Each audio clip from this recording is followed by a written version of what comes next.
Cory Sandhagen and Umar Nurmagomedov in the main event, 135 pounds.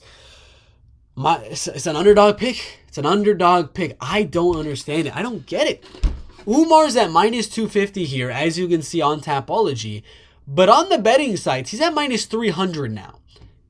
And Tapology, including myself, this is what I believe it should be. 48-52 in favor of either man. This is a really close fight. I've said it about a lot of fights on this card that the odds just make no sense. Cory throws more volume. He lands with more volume. Umar just got knocked down by a flyweight in Beksat Almakan. Cory just showed he could wrestle and grapple against Rob Font when he had a broken hand or a broken arm or something, and he was still able to take down Rob Font because he wasn't able to strike. He had to go on to a different avenue to win that fight.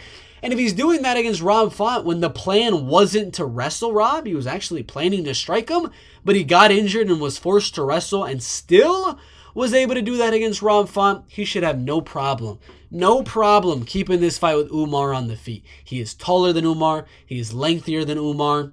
He's fought the much better competition. This is the first guy in the top 15 that Umar is fighting. I would be much more inclined to pick Umar Nurmagomedov if maybe he had a win over Dominic Cruz, if he had a win over Jonathan Martinez, if he had a win over anybody in the top 15, for a matter of fact, literally anyone, I'd probably be like, okay, maybe I'll go Umar if he made it look impressive, was able to defend one of these guys' takedowns. If he fought Cejudo, defended his takedowns, and maybe landed a takedown on Cejudo, I'd go Umar. If he was able to outstrike Kyler Phillips and they did that matchup, I'd probably go Umar to beat Cory Sandhagen. But his best win in his MMA career is Raoni Barcelos.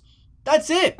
Sergey Morozov hasn't fought in like freaking 2 years. Brian Kelleher's about to get cut from the UFC. Nate Maness is no longer in the UFC. Raoni Barcelos is no longer in the UFC. Beksat Almakan is 0-1 in the UFC. I mean, I'm not understanding why there's so much confidence for Umar Nurmagomedov to win this fight. Yes, he is Nurmagomedov. That's his last name.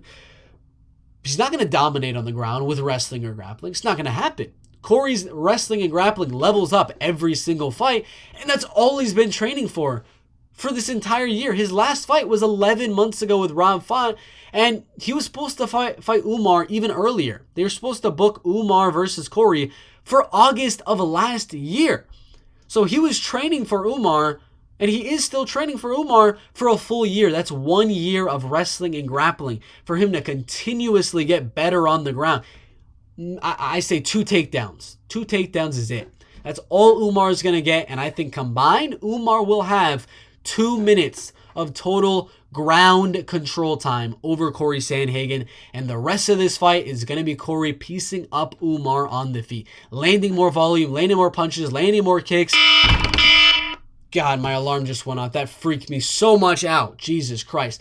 Cory Sandhagen, I do believe, is going to land more volume on the feet, defend 80% of the takedowns. Again, I still think 2 will land from Umar because he's not going to stop going for them. Eventually, he will get one, but he's not going to get close to a submission on Cory. He's not going to get in any super dominant full mount back control positions on Cory Sandhagen. I think this is going to be a striking match, and I do have Cory winning 49-46. I was originally saying 48-47, but while I'm looking at these guys he's beaten, I really think it's going to be even more dominant than that. Cory Sandhagen as a 3-1 underdog. I have him winning by a 49-46, not even controversial close decision, but a unanimous clear decision win in the main event. 5 rounds. Again, Umar's never been 5 rounds. Umar just got dropped by a flyweight. His biggest win is a guy that's no longer in the UFC. Couldn't finish Nate Maness, a flyweight, coming up to bantamweight.